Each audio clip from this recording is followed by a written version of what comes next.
kali ini kita bahas soal yang berikutnya tentang momen gaya. Dalam soal dikatakan gaya F1, F2, F3, dan F4 bekerja pada batang A, B, C, D seperti gambar. Kita lihat gambarnya. Gambarnya seperti ini. Jika massa batang diabaikan, berarti batang ini tidak memiliki massa, maka nilai momen gaya terhadap titik A, berarti ke sebelah kiri ini, ya, adalah berapa. Maka semua nanti akan kita ukur terhadap titik A jaraknya. Tapi sebelum itu yang pertama kita tentukan dulu arahnya, karena ini adalah vektor, arah sangat mempengaruhi. Ya. Yang pertama, kita lihat ini titiknya, titik A, kemudian arah F2. Ya, kalau di sini titik A berarti F1 tidak diperhitungkan lagi karena jaraknya sudah tidak ada. F2 arahnya searah jarum jam. Kalau kita sepakati ini positif, ya, maka yang berlawanan negatif. Kalau searah kita buat negatif, berlawanan positif, tinggal diubah aja. Berarti yang ini kita ambil positif ya. Berarti F3 otomatis kita buat negatif. Kemudian F4 yang ini positif.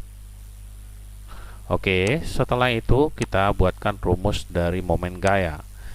Momen gaya terhadap titik A adalah F2 dikali jaraknya. Kita katakan D2 ditambah F3 dikali dengan jaraknya D3, berarti dari sini sampai ke titik ini. Tapi jangan lupa nanti ini tanda negatif, kita masukkan nanti negatif. Yang berikutnya yang ini positif ya, yang F4 dikali dengan jaraknya D4. Berarti kalau kita masukkan ini sama dengan F2 kita masukkan 4 Newton dikali jaraknya 2 meter ya, dikurang ya, karena ini udah kita ubah. Langsung aja kita ambilkan negatif. 5 dikali jaraknya ya, itu 3 ditambah ya, ini positif 10. F4 itu 10. Jaraknya ini semua 3 tambah 1 tambah 2, berarti ada 6 dikali 6. Hasilnya sama dengan 4 kali 2 8 dikurang 15 ditambah dengan 60 sama dengan 53 Newton meter ya. Cukup mudah ya. Oke, yang berikutnya dalam soal dikatakan sebuah tongkat homogen dengan panjang 40 cm bermassa 3 kg pada salah satu ujung tongkat diberi beban, berarti ada salah satu ujungnya, sedangkan ujung yang lainnya sebagai tumpuan. Jika F ini kita anggap beban 250 Newton, momen gaya pada titik O. Kira-kira gambarnya itu adalah kita buatkan seperti ini. Ini batang homogen. Kalau batang homogen titik berat pas di tengah ya. Jadi kalau batangnya panjangnya 40, maka titik beratnya sama dengan di jarak 20 di tengah. Oke, ini 40 cm. Nanti ini kita ubah ke dalam meter. Inilah titiknya, salah satu ujung.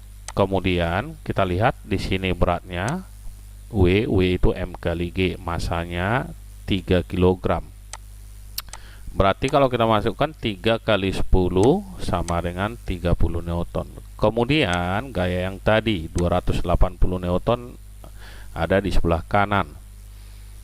Berikutnya kita tentukan jarak antara titik berat ke sini, otomatis ini sama dengan 20 cm ya. Nanti kita ubah ke dalam meter. Arahnya kita tentukan, ini positif, dan yang sebelah kanan ini juga ini positif, jadi semua positif atau searah jarum jam. Maka momen di O itu berarti ini berat W dikali jaraknya ya, kita katakan D1 ditambah F dikali dengan jaraknya ini ke sini 40 ya, berarti kita masukkan sama dengan W 30 Newton dikali jaraknya, jarak 20 cm atau 0,2 meter ditambah F 280 dikali ini jaraknya 0,4. Hasilnya sama dengan 30 kali 0,2 sama dengan 6 ditambah dengan 112 ya. Hasilnya sama dengan 116 Newton meter. Oke.